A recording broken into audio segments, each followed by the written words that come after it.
کربلا کا پہلا دن محرم کی پرسکون صبح کے ساتھ شروع ہوا، جہاں غمگین دعاؤں کی گونج فضا میں چھائی ہوئی تھی۔ امام حسین علیہ السلام اور ان کے ساتھی وقار کے ساتھ خود کو تیار کر رہے تھے۔ وسیع ریگستان کے درمیان وہ جانتے تھے کہ ایک کڑا امتحان ان کا منتظر ہے۔ دوسری طرف عمر بن سعد کی فوج قریب ہی خیمہ زن تھی۔ ان کی موجودگی ایک گہرا سایہ ڈال رہی تھی۔ یہ دونوں قوتوں کے درمیان ایک ایسا لمحہ تھا جو تاریخ میں ہمیشہ کے لیے ٹھہر گیا۔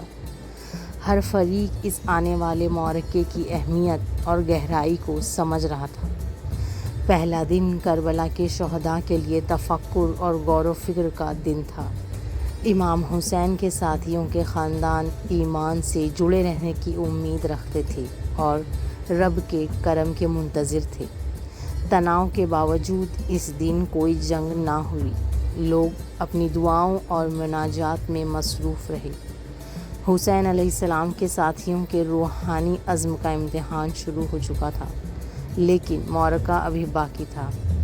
ان کے ثابت قدم ایمان اس بڑھتے طوفان کے درمیان ایک توقف بن گیا۔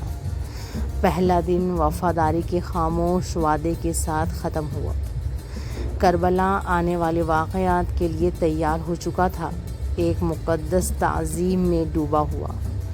یہ وہ وقت تھا جس نے اسلامی تاریخ کے ایک بڑے باب کو مرتب کیا۔